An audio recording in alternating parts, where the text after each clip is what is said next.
নিজের বুদ্ধিতে ফকির হওয়া ভালো, কিন্তু অন্যের বুদ্ধিতে বাদশা হওয়া ভালো না। আর ক্যামেরাম্যান যদি ভালো না হয় তাহলে তো আরো ভালো না, ভিডিও করা একেবারেই ভালো না। কেন ভালো না বিস্তারিত সবই আমি বলবো আমার এই ভিডিওতে। তো আজকে সকালবেলা আমি চিতই পিঠা তৈরি করতে গিয়েছিলাম। তৈরি করতে গিয়ে আমি এই বিপাকে পড়েছি। হ্যালো এভরিওয়ান, কেমন আছেন সবাই? আশা করছি যে যেখান থেকে দেখছেন সবাই অনেক অনেক ভালো আছেন। গতকালকের ঝড় বৃষ্টিতে আমার এই আলোক চুলাটা একেবারে ভিজে গিয়েছিল, জায়গায় জায়গায় চটে গিয়েছে, মাটি উঠে গেছে। আমি এখানে কোন রকম রান্না করি, এটা আমার টেম্পোরারি একটা রান্নাঘর, পার্মানেন্ট নয়। আমি যেহেতু গ্যাসের চুলাতে রান্না করি আর ইন্ডাকশনে রান্না করি, মাঝে মাঝে পিঠা তৈরি করার জন্য চুলাতেও রান্না করি, এখন ইদানিং খড়িতে তরকারিও রান্না করছি। তো গত কয়েকদিন থেকে ইন্ডাকশনে রান্না করছিলাম, আর এদিকে গতকালকের বৃষ্টিতে চুলাটা একেবারে ভিজে গেছে। এই চুলাটাকে লেপতে হবে, মানে নুড়ি দিতে হবে। নুড়ি না দিলে এটাতে জাল ধরানো যাবে না। তো আমি একটা বাসনে করে মাটি আর পানি নিয়ে চলে আসলাম,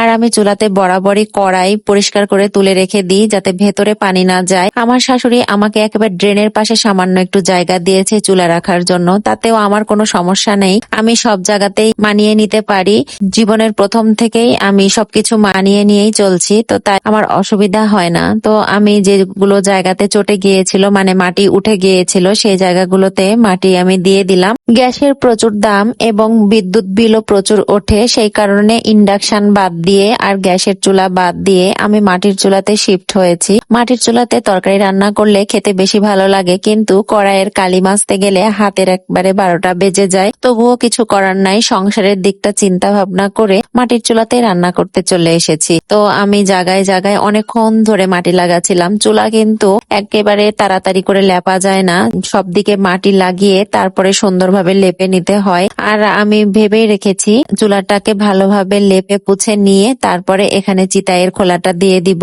চুলা লেপা আমার হয়ে গেছে, এখন আমি চলে যাব খড়ি নিয়ে আসতে। আমি একটা বক্সে করে খড়ি নিয়ে আসতেছি, মানে আমি সবকিছু এখানে নিয়ে এসে রান্না করি, চুলাটাই শুধু এখানে থাকে। তো আসলে মেয়ে মানুষের জীবনই কষ্টের, প্রত্যেকটা মেয়ে মানুষের জীবনে এরকম কষ্ট নাই, তবে কিছু কিছু মেয়ে মানুষের জীবনে অনেক কষ্ট রয়েছে। যদি বা শাশুড়ি ভালো হয় তাহলে তাদের সৌভাগ্য কপাল, আর যদি শাশুড়ি ভালো না হয় তাহলে তো বুঝতেই পারছেন কি হয়। তো আমি এখানে সবকিছু দিয়ে নিচ্ছি, মানে কাঠের ঘুষি দিয়ে আমি জাল দিই, এবং জাল ধরানোর জন্য খড়ি দেওয়ার পরে কিছু বিস্কিট এবং নুডলস আরো অনেক কিছুর যে ঠোসগুলো থাকে সেগুলো দিয়ে চুলাটাকে আমি ধরিয়ে নিব। আর এগুলো দিয়ে চুলা ধরালে ভালো হয়। চুলা ধরাতে প্রথমে একটু ধোয়া হয় ঠিকই, কিন্তু পরবর্তীতে জাল যখন জ্বলে যায় তখন আর কোনো সমস্যা হয় না। চুলার ভিতরে সুন্দরভাবে খড়িগুলো সাজিয়ে নিয়ে চিতাইয়ের খোলাটা পরিষ্কার করতে এসেছি। সব সময়ের জন্য চিতাইয়ের খোলাটা আমি পরিষ্কার করে তারপরে চিতাই তৈরি করি।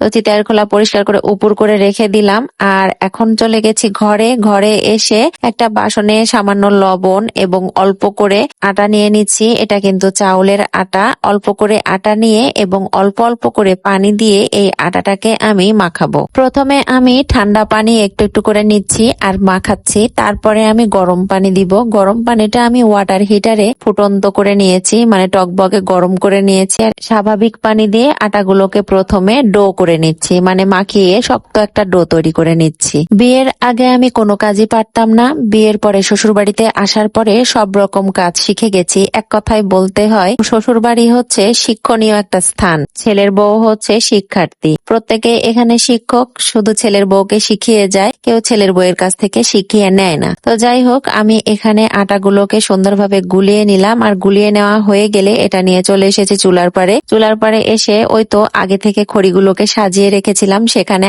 আগুন দিয়ে দিলাম। এখন জালটা জ্বলে ওঠার পালা। আমি তো প্রথমেই বলেছিলাম যে চুলা ধরাতে গেলে একটু ধোয়া হবে, আর ধোয়া কিছুক্ষণ হওয়ার পরে চুলাটা সুন্দরভাবে ধরে উঠলে আর কোনো সমস্যা নেই। আর এখানে হচ্ছে চুলা ধরে ওঠার পরে আমি চিতাইয়ের খোলাটা দিব, এবং চিতাই খোলা দেওয়ার পরে অনেকক্ষণ অপেক্ষা করতে হবে। এই তো জাল জ্বলে উঠেছে আর আমি চিতাই খোলাটা দিয়ে দিচ্ছি।